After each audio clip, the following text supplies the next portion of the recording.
Kepada Bunda Deska saya persilahkan. Baiklah, Assalamualaikum warahmatullahi wabarakatuh. Waalaikumsalam warahmatullahi wabarakatuh. Terima kasih atas waktu, kesempatannya, kesediaannya buat teman-teman. Pada hari ini saya akan melakukan diseminasi tentang budaya positif yang ada di sekolah kita, yaitu PAUD Terpadu Negeri 1 Talambi di Rumah Cinta. Seberibu banyak terima kasih teman-teman semua, karena kita sama-sama di sini, sama-sama belajar, sama-sama kita untuk kedepannya anak-anak kita dalam menanamkan budaya positif di sekolah kita, yaitu PAUD Terpadu Negeri 1 Talambi di Rumah Cinta. Next. Nah, untuk pada kesempatan ini pembukaan, marilah kita sama-sama membuka acara ini dengan mengucapkan lafaz basmalah. Bismillahirrahmanirrahim.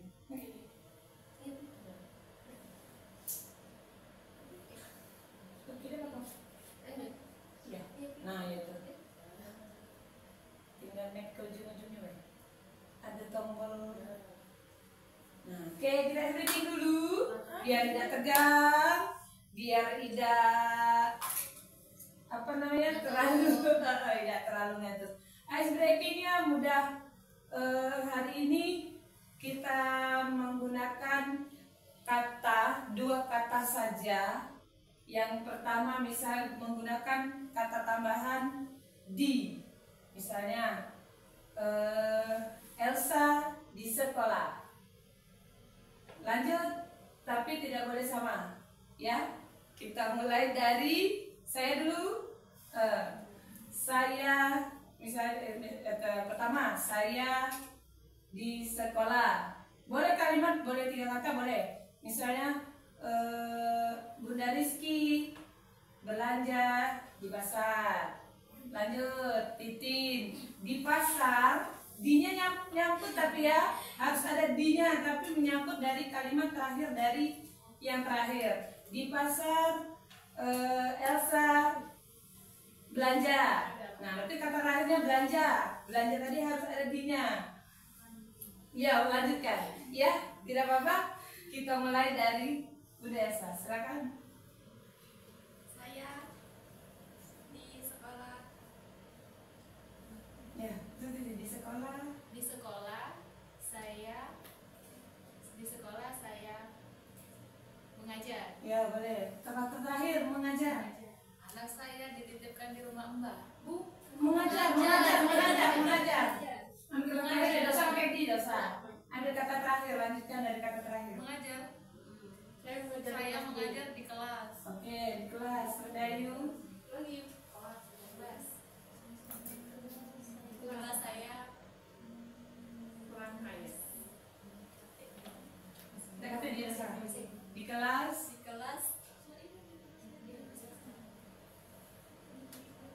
Itu ladinya kan? Dosa lah sebagai ini. Lanjutkan kata terakhir saja. Di kelas saya mengajar. Oke, Kin. Mengajar.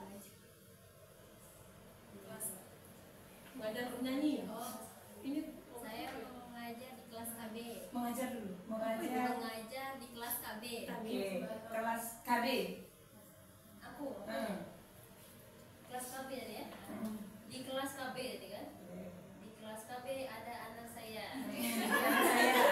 Saya. Jangan payah gitu itu. Anak saya dua. Saya masih perawat. Anak saya suka belajar. Oke, Ibu suka belajar.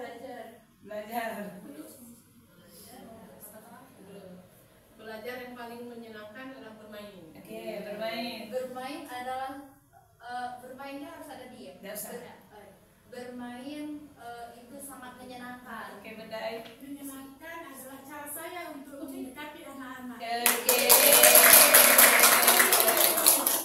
Terima kasih semuanya. Sebentar. Kesalahan. Tidak perlu kamu untuk video ini.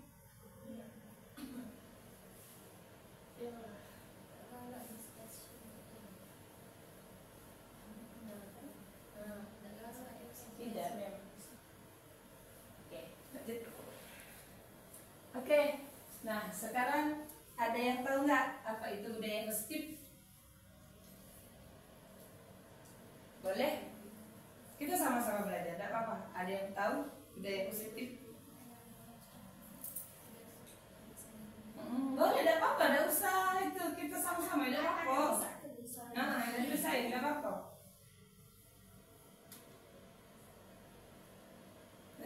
Budaya Kebiasaan baik yang dilakukan secara terus-menerus sehingga menjadi budaya positif. Iya, budaya positif itu merupakan kebiasaan anak yang akan kita lakukan kepada anak supaya mereka menjadi pribadi yang berbudaya positif di lingkungan sekolah maupun di lingkungan masyarakat. Next. Nah, dalam membangun budaya positif sekolah, kita dapat menjadikan lingkungan yang positif, yang aman dan nyaman agar siswa mampu berpikir, bertindak, dan menciptakan dengan merdeka, mandiri, dan bertanggung jawab sesuai dengan sekolah kita. Sekarang kita juga sekolah sehat, kemudian kita sudah menggunakan kurikulum Merdeka Mengajar atau Merdeka Belajar.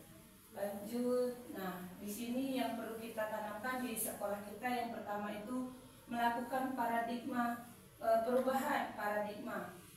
Perubahan yang kita lakukan ya, misal anak kita dalam berperilaku baik, itu yang pertama 4 kata ajaib tadi perlu kita tanamkan setiap hari. Kemudian apa itu makna disiplin bagi anak, kemudian nilai-nilai kebijakan universal dan segitiga restitusi. Yang paling kita tekankan di sini yaitu segitiga restitusi.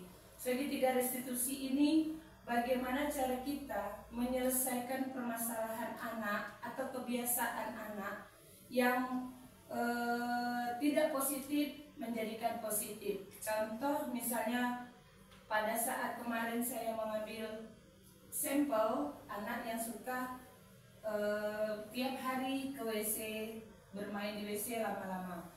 Yang pertama itu kita di sekolah, di kelas, itu kita sudah membuat yang namanya kesepakatan kelas terlebih dahulu. Sebelum kita melakukan segitiga restitusi, itu kita melakukan yang namanya keyakinan kelas. Keyakinan kelas itu kita buat sama-sama anak, kita tanya sama anak-anak apa yang untuk kelas kita sendiri.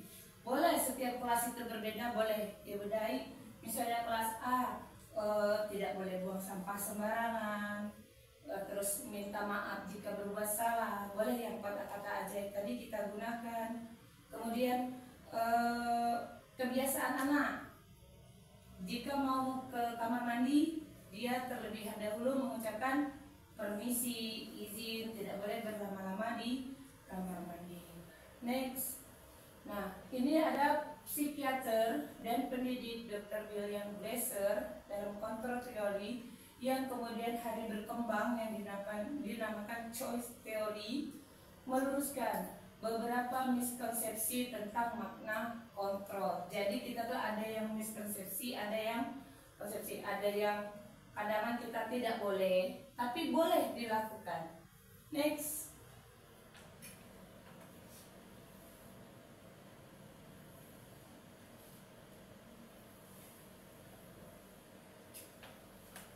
Nah, di sini yang pertama itu ilusi guru mengontrol murid. Pada dasarnya, kita dapat memaksa murid untuk berbuat sesuatu jika murid tersebut memilih untuk tidak melakukannya. Walaupun tampaknya guru sedang mengontrol perilaku murid, hal demikian terjadi karena murid sedang mengizinkan dirinya dikontrol. Saat itu, bentuk kontrol guru menjadi kebutuhan yang dipilih murid tersebut. Teori ini menyatakan bahwa semua perilaku memiliki tujuan, bahkan terhadap perilaku yang tidak disukai. Kemudian ilusi bahwa semua penguatan positif, efektif dan bermanfaat. Penguatan positif atau bujukan adalah bentuk kontrol segala usaha untuk mempengaruhi murid agar mengulangi sesuatu perilaku tertentu, adalah suatu usaha untuk mengontrol murid dalam jangka waktu tertentu.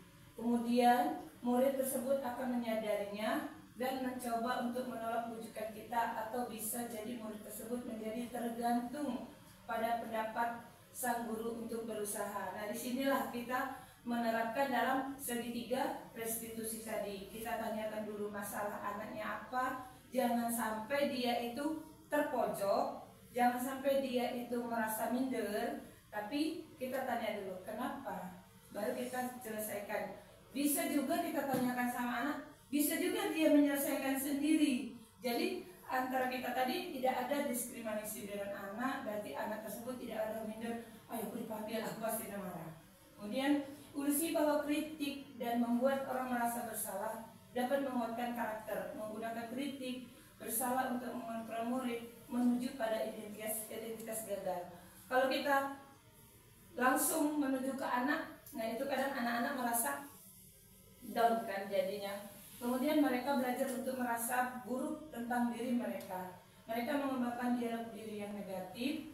Kadang kala sulit bagi guru untuk mengidentifikasi bahwa mereka sedang melakukan perilaku ini. Karena sekali guru cukup menggunakan suara halus untuk menyampaikan pesan yang negatif. Kemudian ilusi bahwa orang dewasa memiliki hak untuk memaksa. Banyak orang dewasa yang percaya bahwa mereka memiliki tanggung jawab untuk membuat murid-murid berbuat hal tertentu. Apapun yang dilakukan dapat diterima selama ada sebuah kemajuan berdasarkan sebuah pengukuran kinerja. Pada saat itu pula orang dewasa akan menyadari bahwa perilaku memaksa tidak akan efektif untuk jangka waktu panjang dan sebuah hubungan permusuhan akan terbentuk. Jadi kita tidak perlu nak maksa anak. Kalau anak berbuat salah, tugas kita setiap hari mengulangi sampai anak tersebut tidak melakukan hal yang negatif. Contohnya kalau saya sendiri, mungkin anak saya ada yang sedikit ringan tangan, nah itu beban bagi saya untuk setiap hari nak ngingetin dia terus supaya dia tidak nganggu kawannya, supaya dia tidak cak mana dengan kawannya. Nah kita bahas biasa ya apa ya. Next. Nah, dalam rangka menciptakan lingkungan positif, salah satu strategi yang perlu kita tinjau kembali adalah penerapan disiplin sekolah. Apakah setelah efektif? Apakah masih perlu ditinjau kembali? Apa sesungguhnya arti dari disiplin itu sendiri? Dan apa kaitannya dengan nilai kebijakan? Maka kita harus bermakna disiplin dan nilai-nilai kebajikan universal dengan mengaitkan beberapa pembelajaran awal di modul 1.2 tentang perubahan paradigma, teori stimulus respon, dan teori kontrol serta teori motivasi perilaku manusia.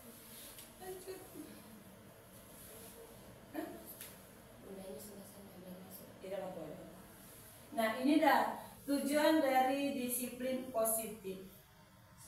Itu menanamkan motivasi yang ketiga pada murid, yaitu untuk menjadi orang yang mereka inginkan dan menghargai diri sendiri dengan nilai-nilai yang mereka percaya. Ketika murid kita memiliki motivasi tersebut, maka telah memiliki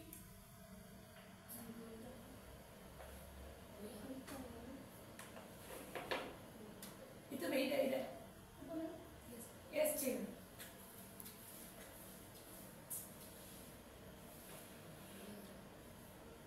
Nah, dia bisa dia tuh lah. Dan apa ya? Iya, dan sini juga ada apa? Nah, motivasi yang tidak akan terpengaruh pada adanya hukuman atau hadiah. Jadi motivasi anak itu memang semuanya kalau dipikir dengan hadiah itu kadang kita lebih bagus ya. Nah, tapi kadang berdampak juga oleh teman-teman yang lain. Apa aku udah dapat hadiah, apa aku udah dapat. Kalau kita nak ngasih misalnya emoticon, nah itu lebih bagus. Oh, bagaimana perasaan kamu hari ini? Bagaimana kamu hari ini? Bagaimana kamu dengan bu guru, bunda? Pasti dia tahu kan? Terus mereka akan tetap berperilaku baik dan berdasarkan nilai-nilai kebajikan karena mereka ingin menjadi orang yang menjunjung tinggi nilai yang mereka hargai atau mencapai suatu tujuan mulia. Nah, ini dia segitiga restitusi.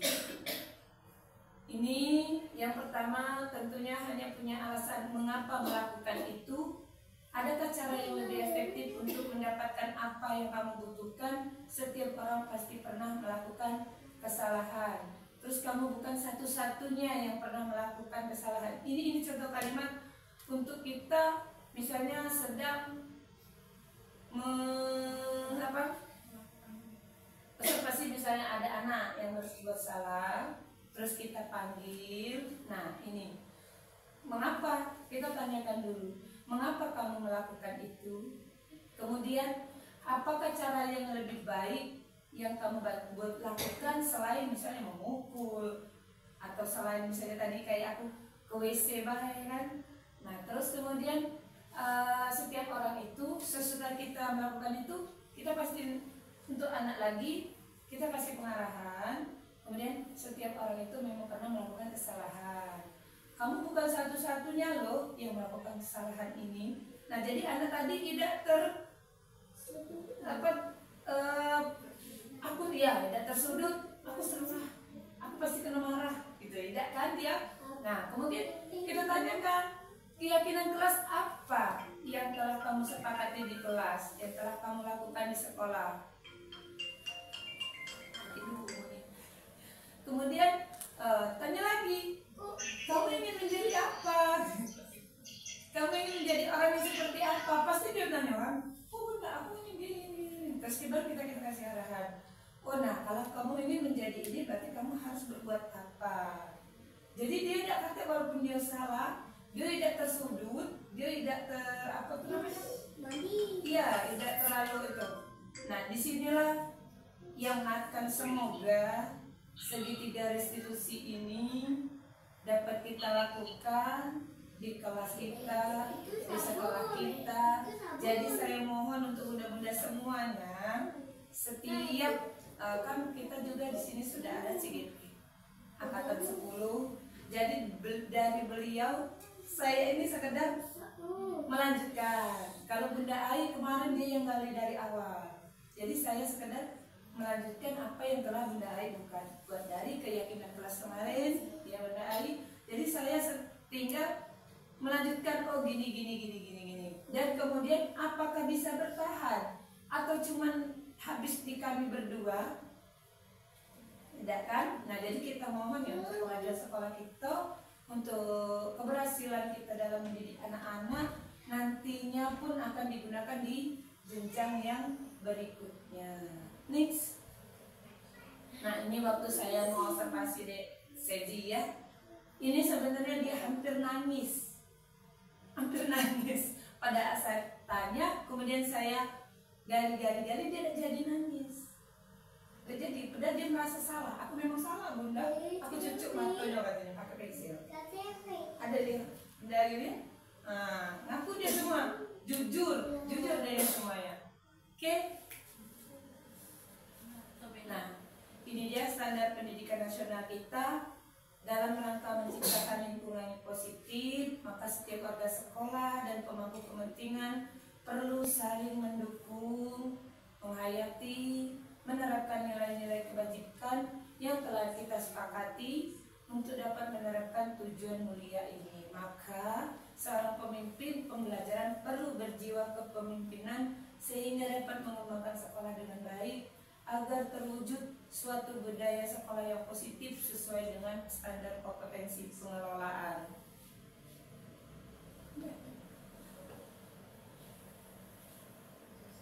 Ya, yang kita belum sudah. Tujuan mulia dari penerapan disiplin positif adalah agar terbentuk murid yang berkarakter, disiplin, santun, jujur, peduli, bertanggung jawab, dan merupakan pelajar sepanjang hayat sesuai dengan standar kompetensi lulusan yang diharapkan. Oke, dari sini saya mohon kesediaan teman-teman, apa ada yang kurang atau mau menanggapi, silakan. Pak.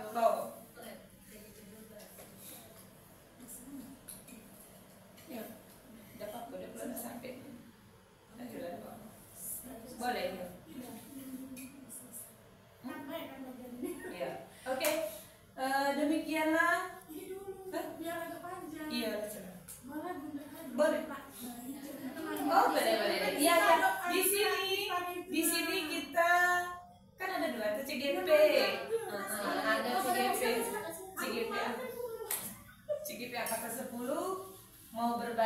praktik tentang budaya positif di kelas. di kelas. Oke, kepada Budaya saya persilakan. Ini sebenarnya bukan menggurui ya, kita berbagi praktik baik. Kemudian juga di sini kayaknya kan waktunya untuk Mbak Des itu biar nilainya plus itu sejam. Jadi kayaknya dari tadi itu kurang ya, belum cukup sejam. Jadi di sini ada pelibatan peserta yang terlihat aktif, forum diseminasinya. Jadi ada berbagi praktik baik dari teman. Kemudian kan kemarin kita sudah ya, aku sudah melewati modul ini. Udah sampai nggak ya Cak? Kita sharing kayak begini. Aku nggak kejinjak bukunya. Di sini sebatas mengingat kembali juga Bunda Deska ya, kemarin kami juga sudah melakukan pembuatan keyakinan kelas. Sebenarnya sudah sharing juga sama teman-teman kemarin yang masalah diseminasi. Mungkin untuk praktek secara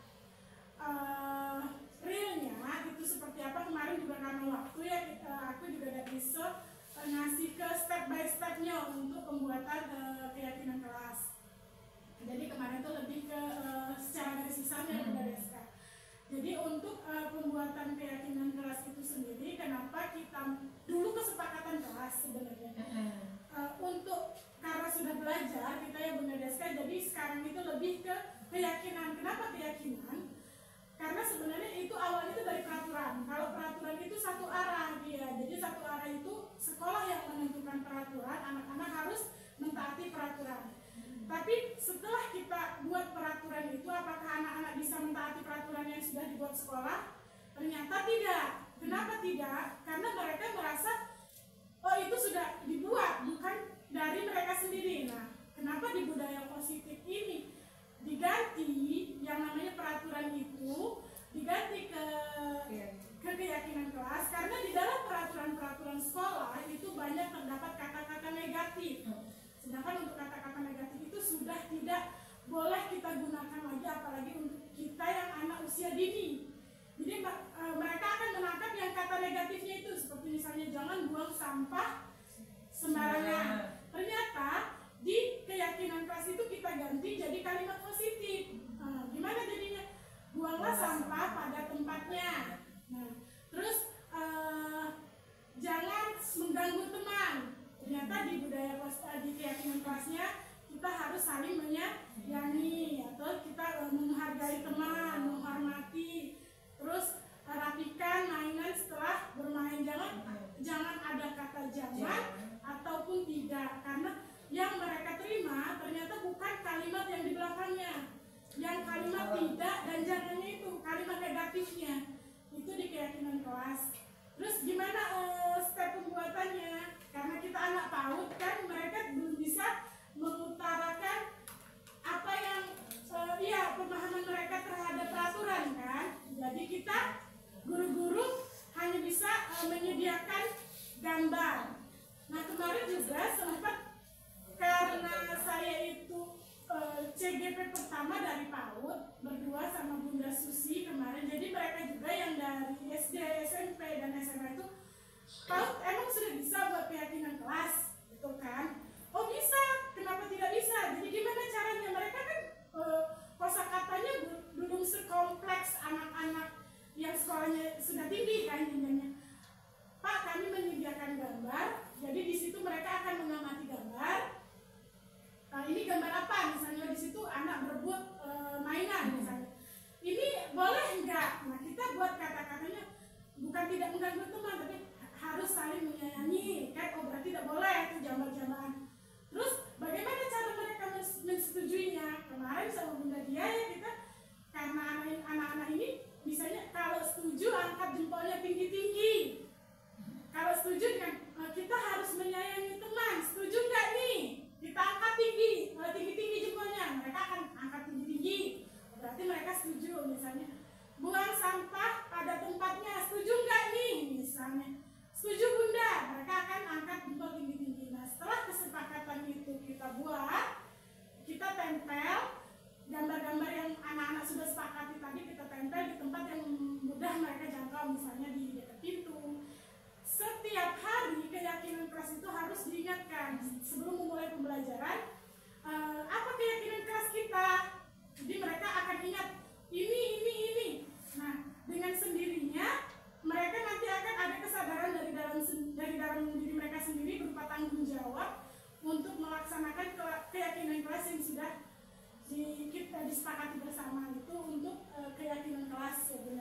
kemarin kami sudah coba buat praktiknya seperti itu di kelas.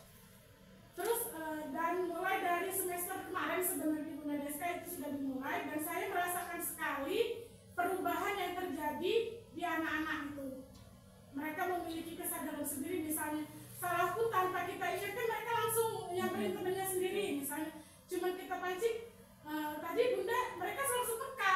Oh iya ini berarti jadi memang untuk keyakinan kelas itu harus dari mereka yang menyepakatinya. Kalau kita ini misalnya mereka tuh kayak terbebani gitu, jadi mereka pun juga tidak akan tahu atau tidak akan memahami, ya lebih ke memahaminya. Oh ini tidak boleh tuh jadi lewat kalau itu berupa peraturan, karena yang diingat hanya kata-kata negatif yang ada. Nah, untuk praktek segitiga restitusi juga pernah kami coba dari mulai validasi kesalahan. Yang pertamanya validasi kesalahan, menstabilkan identitasnya, terus menanyakan keyakinan. Ternyata ketika kita melakukan segitiga restitusi, benar sekali kata Bunda Deska tadi, anak-anak ini akan lebih terbuka. Jadi kita pun untuk menggali permasalahan yang terjadi itu akan lebih mudah, karena anak-anak ini dia tidak akan merasa terbebani, aku nanti dihukum. Dia tidak akan merasa seperti itu, kecuali kalau kita langsung kamu tadi ini, mereka akan kebanyakan tuh mereka akan bohong. Kejadian itu pun pernah terjadi yang di kelas saya, ketika saya waktu itu belum mempelajari ini. Bunda Deska, kenapa ini gini-gini? Nah, kata kenapa itu bagi anak-anak waktu itu sudah bentuk kayak marah gitu ya. Nanti aku bakal dimarahin. Jadi kejujuran itu tidak ada di situ. Jadi dia berbohong untuk menutupi kesalahannya. Nah, sedangkan nilai yang paling utama yang kita butuhkan di pendidikan anak usia dini itu adalah nilai kejujuran. Ternyata nilai kejujuran itu bisa didapatkan dengan kita melakukan segitiga restitusi. Di situ anak akan terbuka, dia akan mengakui semua yang telah dilakukan, dan dia pun akan menemukan solusi dari permasalahan yang dihadapi. Mungkin nanti kita semua bisa saling sharing lah, misalnya teman-teman di kelas gimana nih menghadapi anak ya, Bunda Deska ada permasalahan seperti ini, bisa sharing ke kita juga gimana bisa menemukan gimana sih enaknya tuh menerapkan segitiga restitusi itu, dimulai dari mana. Mungkin nanti kita akan berbagi tahapannya ya Bunda Deska. Mungkin itu untuk berbagi praktik baiknya. Semoga teman-teman juga bisa menerapkannya di kelas, sehingga sekolah kita memang menjadi sekolah yang berbudaya, sehingga capaian untuk anak-anak kita memiliki profil pelajar Pancasila itu bisa terwujud di sekolah kita. Itu terima kasih untuk teman-teman yang sudah mau mendengarkan berbagi praktik dari saya. Wassalamualaikum warahmatullahi wabarakatuh. Waalaikumsalam warahmatullahi wabarakatuh. Ada lagi yang mau berbagi pengalaman? Boleh.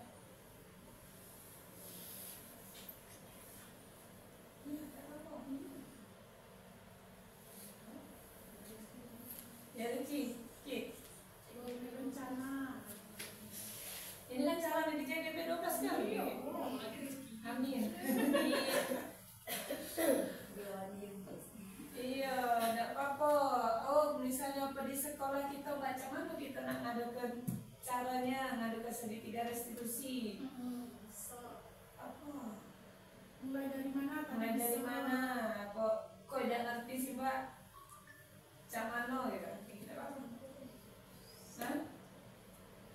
Ya, kalau segitiga restitusi itu kan yang tadi yang pertama tuh kita mengidentitas dulu, cari dulu permasalahannya apa, kemudian kita menstabilkannya tadi kan yang di bawah supaya anak tidak down. Baru yang ketiga kita membuat keyakinan. Mungkin boleh praktek kali ya. Udah deh. Kayaknya sih si Sezi itu sih apa mana ya? Sezi itu Harus ya. Iya, nah itu kemarin juga sudah aku ceritakan sama Sezi. Aku tanya dulu, Sezi, kenapa Bunda dengar Sezi suka mengganggu teman? Iya bunda, jujur dia jawab. Jujur. Iya bunda, aku tusuk pakai pensil. Apanya Sezi tusuk? Matanya. Iya benar. Nah, matanya bunyi yang aku tusuk katanya pakai pensil.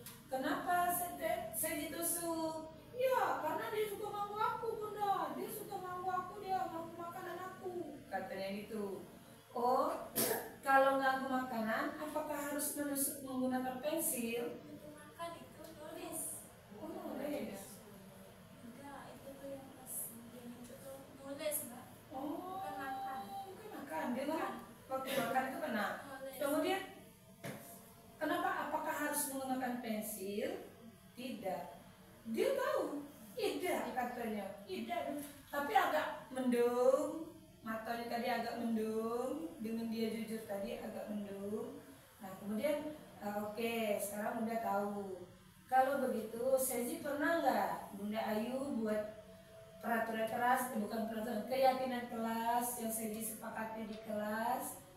Iya Bunda, kenapa? Tidak boleh mengganggu teman. Terus kenapa Sezi mengganggu teman? Ya dia nggak ganggu aku Bunda, anak nangis tadi ya. Nah kemudian Sezi, apakah Sezi mau mengulanginya lagi? Tidak Bunda, aku sudah minta maaf Bunda katanya. Tapi dia pertama udah galak maafin aku. Iya. Tidak enggak. Oke, sebentar. Dikit lagi. Bisa? Oke, tidak apa-apa. Orang suka baca. Oke, mungkin hanya itulah saat tadi ya. Ya mungkin untuk menghadapi Sezi, memang anaknya agak aktif. Kita nak tiap hari. Ini sekarang Pak agak apa? Lah tidak jaya lagi sekarang. Iya. Dia kalau dia ada mau sekarang nangis. Iya, kemarin kan dia sudah janji, katanya janji Bunda, aku udah nganggu teman lagi, bener?